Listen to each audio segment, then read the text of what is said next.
So we started out 1 through 3. It says solve and graph the solution on a number line provided and write your solution using interval notation.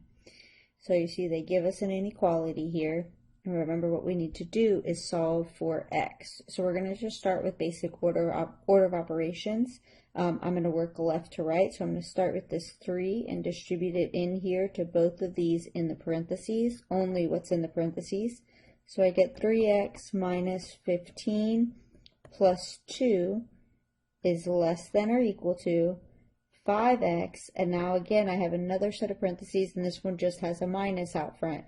So we want to think about it like it's a minus 1 that we're going to distribute into both of these. So it becomes minus x and minus 4. Now on each side of the inequality we're going to work on combining like terms. So we have 3x, there's no other x's on the left side, but we have a negative 15 plus 2. So this would be a negative 13. Bring down my inequality, less than or equal to, and then I have 5x minus x would be 4x minus 4. Okay, so now from here, you always want to solve for x, and you want to keep your x on the left side. Normally with an equal sign, you can move your x to either side, but with an inequality, it makes your life a lot easier if you try to keep the x on the left side. So I'm going to minus 4x from both sides, and I'm going to get a negative x minus 13 is less than or equal to negative 4. Now I'm going to add 13 to both sides.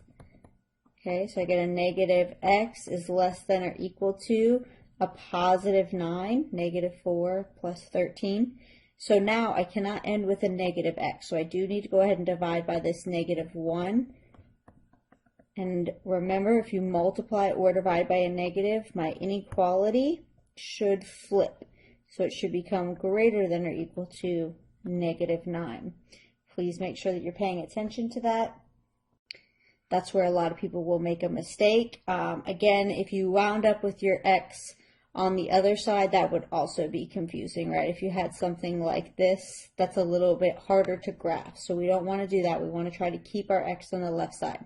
Now go into the number line. It says x is greater than or equal to negative 9. So remember, positives are this way and negatives are this way, always. So we're going to come here to negative 9 because it's got to be greater than or equal to negative 9. So when we have greater than or equal to, we're going to use a bracket. That means that negative 9 is included because it's got the equal to. And I faced it towards the positives because it's getting bigger.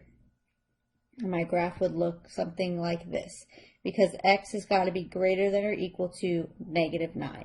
And now my interval will look exactly the same. Bracket negative 9, comma, infinity. Always a parenthesis on infinity, because infinity is an idea, not an exact number. There's no ending point of infinity, so you can't really have it be included. It's always going to be the parenthesis. Okay. So the next one says 1/2, parentheses x plus 2 is less than 2/3, parentheses 3 minus 4x. You could start right in by just distributing your fractions, but what I'm going to do is try to clear my fractions. I'm going to try to get rid of the fraction. So I'm going to look at each fraction and at the denominators, right? I'm going to find the LCD of these two denominators. Hopefully you see it and you say, oh, that's 6, 2 times 3. So I'm going to multiply my left side by 6, and I'm going to multiply my right side by 6. And what happens is I put this over 1, and I just multiply it by this one that's out front. Okay, I'm going to do 6 over 1 times 1 over 2, which gives me 6 over 2. I'm going to multiply 6 over 1 times 2 over 3, which is going to give me 12 over 3.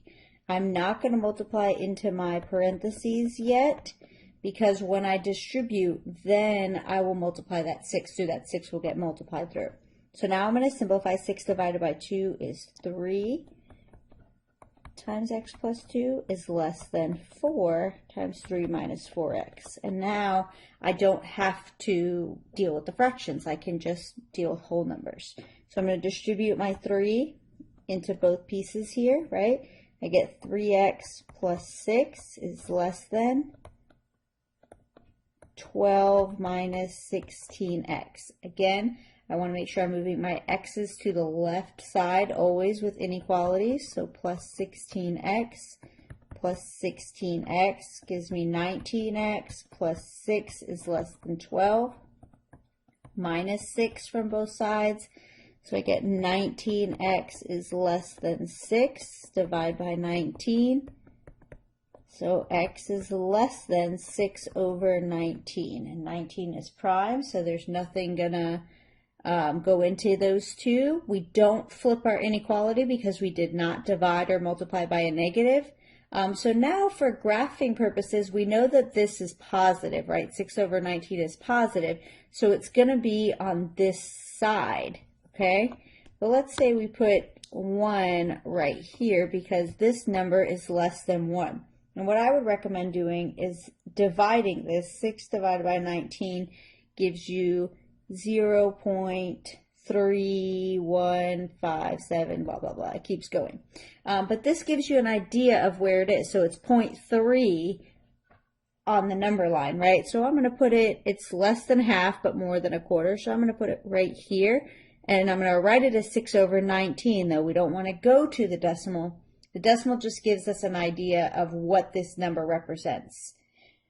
So now we have x is less than this number. So less than, not included, gives us a parenthesis, right? We're looking at a parenthesis and it's facing this way because x is going to be smaller than this number. Again, my interval notation is going to match this. Negative infinity up to 6 over 19 with parentheses. Please make sure your interval notation is always least to greatest. Okay, if it's not least to greatest, the computer is going to mark it wrong.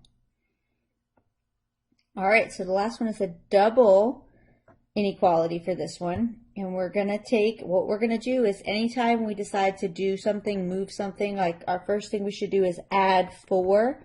We're going to do it in the middle so it cancels, and then we're going to do it to both outside parts.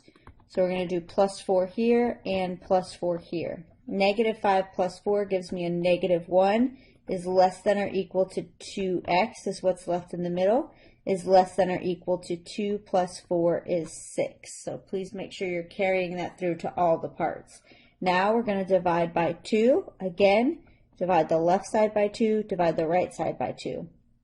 The left side's just going to be negative 1/2 is less than or equal to x is less than or equal to 3. Again, if you had divided or multiplied by a negative, then you would have flipped those inequalities. Since we did not, we're not going to do that.